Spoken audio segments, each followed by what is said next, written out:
Hello students, welcome to the classroom chemistry.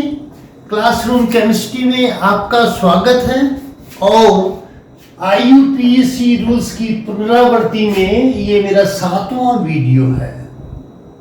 आज का कुछ प्रश्न वही जो हमेशा होता है, दिए गए यौगिक की संरचना लिखकर सही नाम लिखो। यौगिक की सही संरचना लिखनी है और उसका सही नाम लिखना है। यौगिक क्या है? 2 एथिल 3 आइसोप्रोपिल ब्यूट 2 सो इसका यौगिक का नाम लिखने के लिए सबसे पहले पेरेंट कंपाउंड लिखेंगे। पेरेंट कंपाउंड क्या चीज है कि ये है CH3 डबल बॉन्ड CCH3। ये आपकी क्या चीज है कि स्केलेटन हो गया 2 ब्यूटीन का। अब इसमें क्या लिखना है? 2 एथिल। यहां से भी मैं नंबरिंग करता हूं 2 3 4, यहां से 2 एथिल आ गया और 3 पे क्या चीज लिख दिया? आइसोप्रोपिल। आइसोप्रोपिल में ये बीच वाला CH जुड़ेगा। ये पूरा समूह 3 कार्बन का होता है, बीच में से इसको आइसोप्रोपिल कहा जाता है। पहले वीडियो में ये इसको अच्छी तरह से डिस्कस कर चुके। अब इसका सही नाम लिखना है। मेरी तरफ से तो मैंने लिख दिया कि भाई ये नाम होना चाहिए इसका, लेकिन मेरे विद्यार्थी बहुत ही इंटेलिजेंट है। पहले विद्यार्थी ने लिखा कि इसका नाम जो है ये नाम तो गलत है, बिल्कुल ही गलत है। और पहले विद्यार्थी ने क्या किया कि इसमें से कि ये जो 4 कार्बन की श्रृंखला है, ये जो 4 कार्बन की श्रृंखला है, ये श्रृंखला का चयन ही गलत किया गया है। अर्थात ये चयन, ये ब्यूटीन नहीं है, ये तो 5 कार्बन की श्रृंखला होगी। यहां से यदि मैं इसको लूं तो ये तो 5 कार्बन की, सॉरी यहां तो ये 5 कार्बन की श्रृंखला है। ये इस तरह से ये 5 कार्बन की श्रृंखला है, तो ये तो नाम बिल्कुल ही गलत हो गया।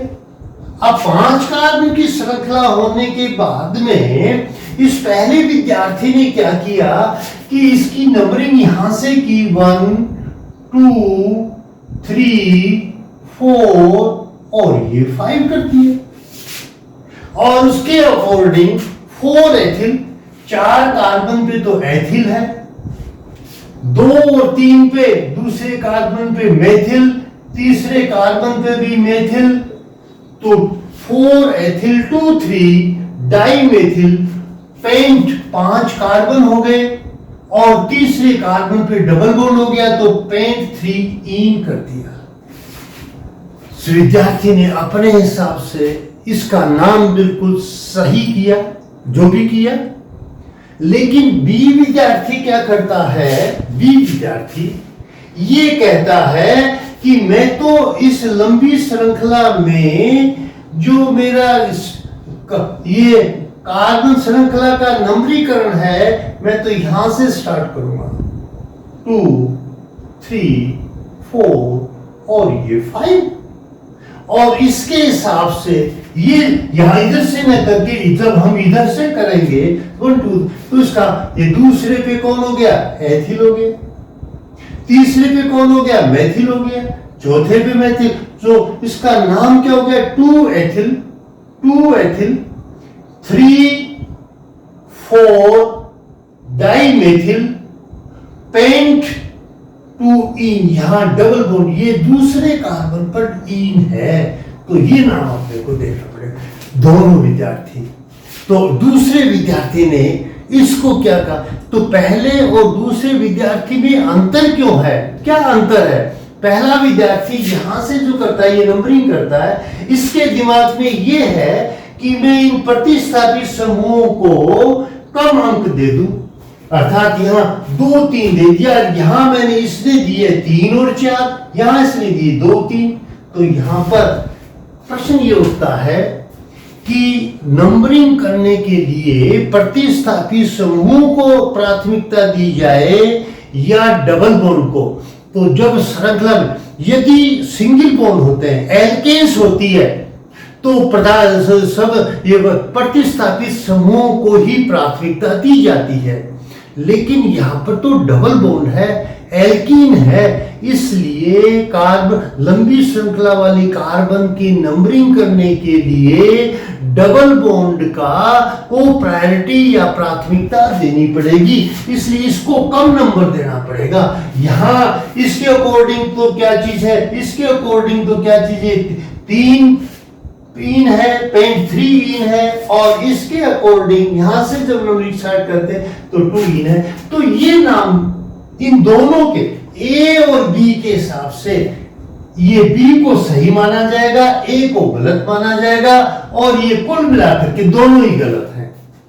कुल मिलाकर के दोनों ही गलत हैं। लेकिन यहां मैंने एक नियम ये बताया आपको, केवल नियम बताने की कोशिश की है कि एल्कीनों में कार्बन श्रृंखला, लंबी कार्बन श्रृंखला का वो नंबरिंग करने के लिए हम डबल बॉन्ड को प्रायोरिटी देंगे, अर्थात डबल बॉन्ड को कम से कम अंक मिलना चाहिए। एक बात हो, दोनों ही नाम गलत है।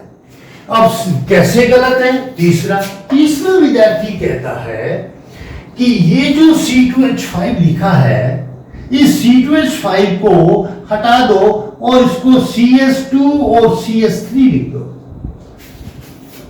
विद्यार्थी क्या कहता है? C2H5 को सीधा लिख दो। तो फिर ये कहता है कि तो लंबी श्रृंखला जो है वो कार्बन की यहां आ गई और ये 6 कार्बन की श्रृंखला बन गई। तीसरा विद्यार्थी क्या कहता है? 6 कार्बन की श्रृंखला बनी है। तो मैं अब आपको यहाँ पर 6 कार्बन की श्रृंखला बना के बताता हूं कि क्या हुआ, कि कैसे, कि यहां से CH3, C double bond C, CS3, और यहां से CH2 और ये CH3, और इस स्थान के ऊपर आप यहां लगाएंगे C और CH CH3, और यहां से क्या कर देंगे CH3, ये आपका CH3। अब ये विद्यार्थी क्या कहता है कि इस C2H5 को इस तरह से लिखेंगे तो लंबी श्रृंखला यहां से ये 6 कार्बन की हो जाएगी।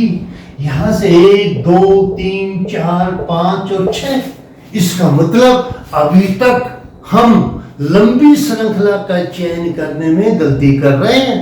तो सी विद्यार्थी ने लंबी श्रृंखला ठीक कर दी और इसको कह दिया हेक्सीन। देखो इधर से हम काउंट करते हैं तो तीसरे नंबर पे, इधर से काउंट करेंगे तो 1 2 और 3, तो हेक्सटीन यानी पेरेंट कंपाउंड तो सही है।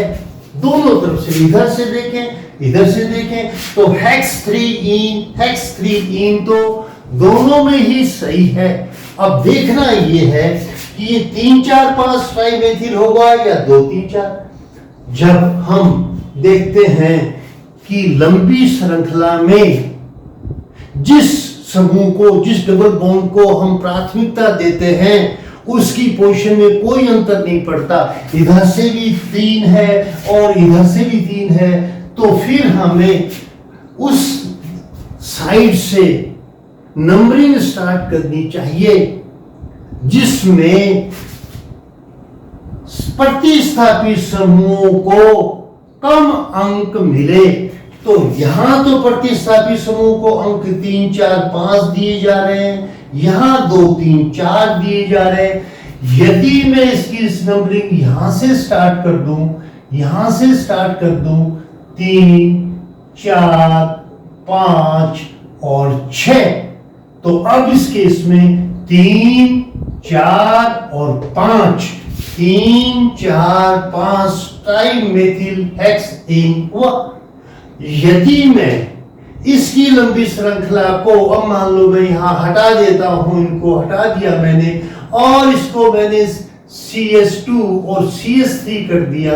अब मैं 1 2 3 4 5 और ये 6 कर देता हूं, तो फिर हमारा जो आते हैं दूसरे में, ये दूसरे पे मैथिल, तीसरे पे मैथिल और चौथे कार्बन पे भी मैथिल है। तो 2 3 4 ट्राइमेथिल हेक्स3 या 3इन, वैसे का वैसे ये दोनों सही है, इसलिए ये नाम सही माना जाएगा, ये फिर गलत हो जाएगा। अंत में ये डी विद्यार्थी का नाम ये तो सही है और बाकी ये तीनों नाम क्या चीज है, गलत है। ए बी सी डी तीनों नाम गलत और डी नाम को हम क्या करेंगे, सर्च करेंगे। तो इस छोटे से उदाहरण में मैंने आपको कई नियम समझाने की कोशिश की है। आशा करता हूँ बार बार जब आप प्रैक्टिस करेंगे तो आप भी इन नियमों के बारे में सीख जाएंगे। इसलिए इस वीडियो को अपने दोस्तों को, साथियों को शेयर कीजिए, बताइए, ताकि वो भी इस वीडियो का लाभ उठा सकें। आज के लिए इतना ही। Thank you very much.